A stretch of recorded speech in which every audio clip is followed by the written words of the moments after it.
दहीहंडीचा उत्सव जल्लोषामध्ये सध्या सुरू आहे। मी ठाण्यातील वर्तक नगर परिसरामध्ये आहे आणि वर्तक नगर परिसरामध्ये प्रताप सरनाईक आणि पूर्वेश सरनाईक यांच्याकडून संस्कृतीची दहीहंडीचं आयोजन करण्यात आलेलं आहे। आपण पाहतोय मुंबई, ठाणे आणि आसपासच्या परिसरातून मोठ्या संख्येने बाळ गोपाळ गोविंदा पथकं ही या ठिकाणी दाखल झालेली आहेत, सलामी देत आहेत। आपण पाहतोय याच संस्कृतीची दहीहंडी पथकामध्ये प्रथम पारितोषिक हे 25 लाखाचं आहे आणि त्याच अनुषंगाने आपण पाहिलं तर सकाळपासूनच या ठिकाणी उत्साहाचं आणि जल्लोषाचं वातावरण पाहायला मिळतंय।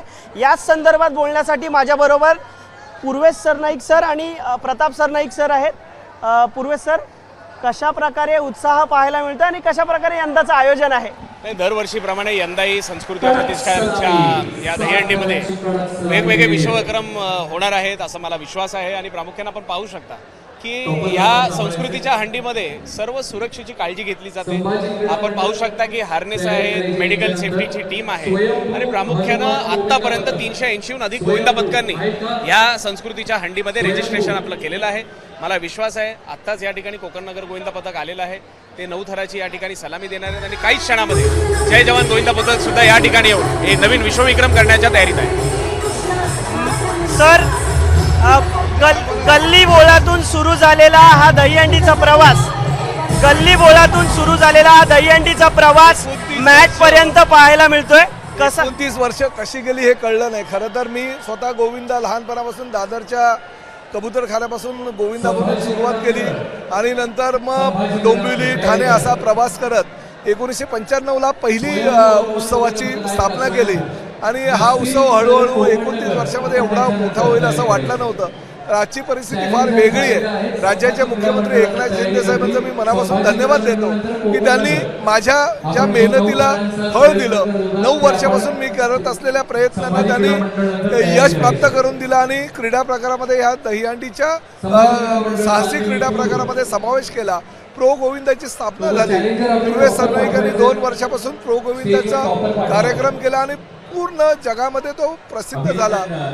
मोठमोठ्या स्पोर्ट्स चॅनलनी त्याची दखल घेतली आणि मला अभिमान आहे की हा मातीतला खेळ आता मॅटवर गेला, देशापर्यंत पोहोचला आणि नक्कीच आज ना उद्या ऑलिम्पिकमध्ये सुद्धा या प्रो गोविंदाला आम्ही घेऊन जाण्याशिवाय राहणार नाही। अशा प्रकारचा खेळ आपले हे मराठमोळे तरुण मुंबई, ठाण्यातून तयार होऊन जागतिक पातळीवर आपलं नाव प्रस्थापित करतील याची मला खात्री आहे।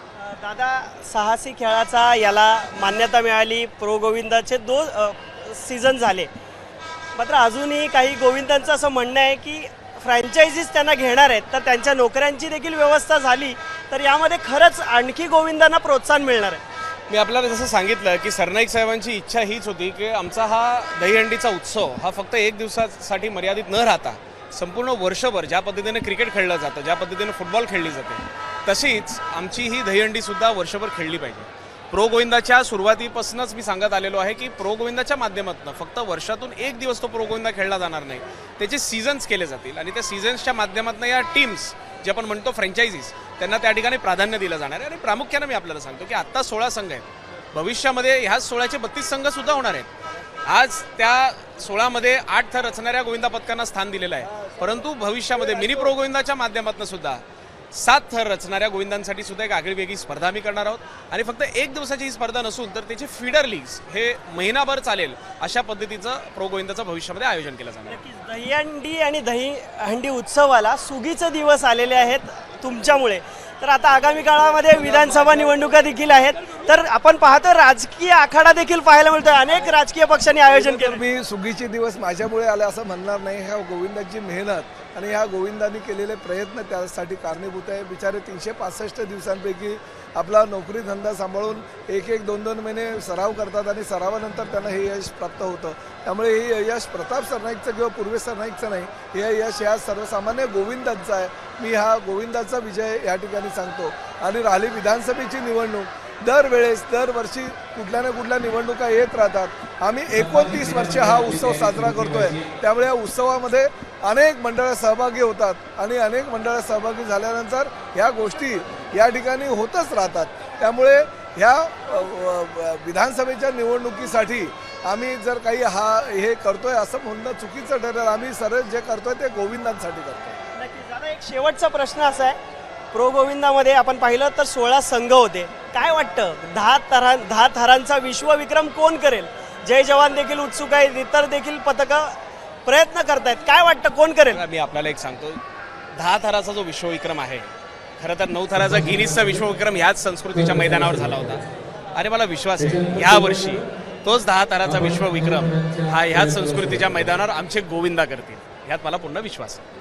तर 9 थरांचा जो विश्वविक्रम करण्यात आला होता तो याच संस्कृतीच्या दहीहंडीत करण्यात आला होता आणि पुढे देखील आज 10 थरांचा जो विश्वविक्रम आहे तो देखील याच दहीहंडीमध्ये बाळगोपाळ करतील असा विश्वास सरनाईक यांनी व्यक्त केलेला आहे. आपण पाहिलं तर मोठ्या संख्येने गोविंदा हे मुंबई व आसपासच्या परिसरामधून या ठिकाणी सहभागी झालेले आहेत.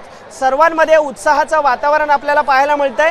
गेले 2 ते 3 महिने हे सर्व गोविंदा रात्रीच्या वेळी आपल्या कामातून वेळ काढत या ठिकाणी प्रॅक्टिस करत होते. आज अखेर दहीहंडीचा उत्सव आलेला आहे आणि यामध्ये उंच मनोरे रचण्यासाठी हे सध्या सज्ज झालेले आहेत. त्यामुळे एकंदरीतच दहीहंडीच्या उत्सवानिमित्तानं आनंदाचं वातावरण हे ठाणे, मुंबई आणि आसपासच्या परिसरामध्ये आपल्याला पाहायला मिळतंय. कॅमेरामन अजित शिवतरकरसह मी अल्पेश करकरे, एबीपी माझा, मुंबई. एबीपी माझा, उघडा डोळे बघा नीट.